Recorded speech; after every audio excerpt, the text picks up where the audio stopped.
rangatira mā. He mihi tine kia koutou nā tauira. Tēnei taku mihi atu kia koutou, tēnā koutou, tēnā koutou, tēnā koutou katoa. It is a real honour and pleasure to be here at this school. I used to compete against St Joseph's in the O'Shea Shield, working to beat me at drama, but one puts those things to one side and says thank you very much for this invitation, which means a lot to me.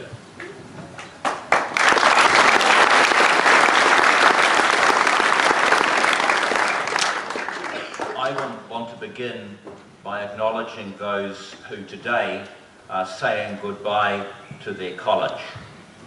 All the memories of your years here are going to stay with you forever, and they're going to come back in random moments in the years to come.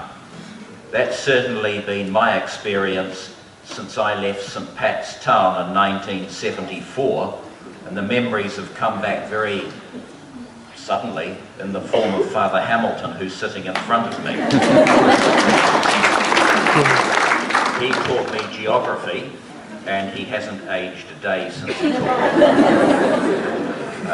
I'm very lucky to be a product of the Catholic education system. I went to a primary school called St Benedict's in Wellington. The head mistress was a fiery Irish nun called Mother Baptist, who was always fighting with the parish priest. She became a very good friend of James K. Baxter, who was a wonderful poet, as we know, but wasn't quite so good when it came to delivering the mail around Kandala. And so Mother Baptist had to send out the Standard 6 boys to help James K. deliver the mail. But I have to tell you that I'm forever grateful to the Church for the education I received, and I really do acknowledge Father Hamilton here today. The memory of things past makes me think of 50 years ago today, almost, I have to tell you, to the very hour, when I returned home from playing cricket with some friends as a 6-year-old. I went into the kitchen to find my mother crying. I asked her what was wrong, and she said that JFK had been murdered in Dallas. A few days later, the nuns at St Benedict's in Kandala organised a television, the first time I'd actually seen television, so that we could watch the Requiem Mass in Washington. Memories which have stayed with me for the last 50 years, and they're still very strong, and I was still reflecting on those very events this morning. 2013 has also been full of events in my life, many of which are going to stay with me forever. At the beginning of the year, visiting what is probably the most horrifying place on earth, Auschwitz-Birkenau, a testament of what happens when you drive God out of your lives. Man's capacity for evil knows no bounds. Or visiting the World War I burial sites in France and northern Belgium, again a testament to the folly of soldiers and politicians. I don't know whether the year 13 students learned the war poetry that I learnt when I was in my last year at St Pat's, but Wilfred Owen's poems deserve to be read again and again and again, because they do tell of the horrors of that shocking conflict. I was very fortunate also, because Bill English couldn't go, to the inauguration of our new Pope and briefly meet him, the great hope of our sometimes troubled church. Whether he took the name Francis in honour of Francis Xavier, the founder of the Jesuits, or Francis of Assisi doesn't really matter, because Francis Xavier was strong and determined and built up a great religious congregation. Francis of Assisi, a very gentle and kind man.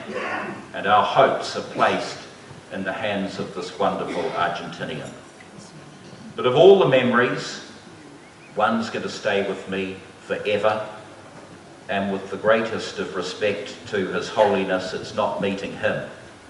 Because on 5 June 2013, we signed, that is the Crown signed, a deed of settlement with Ngāi Tūhoi. Working with that great iwi to undo the burdens of the past has to be the highlight of my professional life.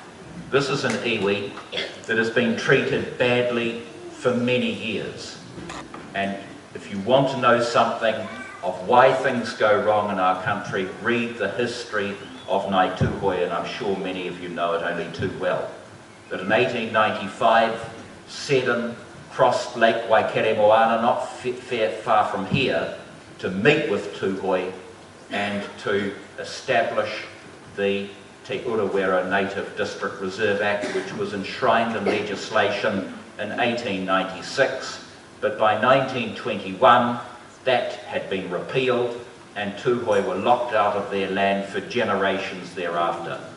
It was a wrong that needed to be addressed, and I always remember the last lunch I had with that great son of Hawke's Bay, Rodney Gallen, whom some of you will know, and he said to me, the Tūhoi settlement has to proceed.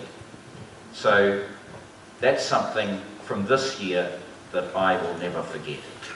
And you too will have your own litany of matters that you will remember for years to come, as I said, especially those who are leaving this great college. And so for you, it's time to move on. Some of you to new classes, some of you to a gap year, others to university, the workplace, or the polytech. For those leaving, let me offer you my few words of wisdom. The secular world will offer instant answers to the challenges you face. Much of what is offered is worthless. You cannot lock yourselves away from this world because that's the world we all live in. But if you live your lives according to what you have been taught at this college, you can't go wrong. As I said 50 years ago today, a great son of America was murdered. And I was wondering how to finish this brief speech to you today, and I was taken back to something that he said to his friends in Massachusetts just a few weeks before he became President of the United States. And this is what he said, and it's mainly applicable to politicians and those in public life, but I actually think he sets out a number of principles that apply to all of us. And he says this: of those to whom much is given, much is required. And when at some future date the High Court of History sits in judgment on each of us, recording whether in our lives we fulfilled our responsibilities, our success or failure in whatever we do will be measured by the answers to 4 questions. First, were we truly men and women of courage, with the courage to stand up to one's enemies and the courage to stand up when necessary to one's associates, the courage to resist public pressure as well as private greed. Secondly, I can still see it. Secondly, were we truly men and women of judgment, with perceptive judgment of the future as well as of the past, of our own mistakes as well as the mistakes of others, with enough wisdom to know what we did not know and enough candour to admit it. Third, were we truly men and women of integrity, who never ran out on either the principles in which we believed or the people who believed in us. People whom neither financial gain nor ambition could ever divert from the fulfilment of our sacred trust. And finally, were we truly men and women of dedication, with an honour mortgaged to no single individual or group, compromised by no private obligation or aim, but devoted solely to serving the public good and the national interest. Courage, judgment, integrity, dedication. They were the questions that John Kennedy asked the people he was going to serve with when he became President of the United States.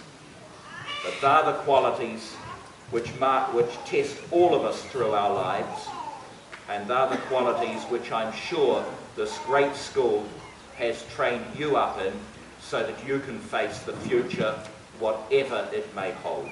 So thank you very much once again for the invitation, and all the very best for the future.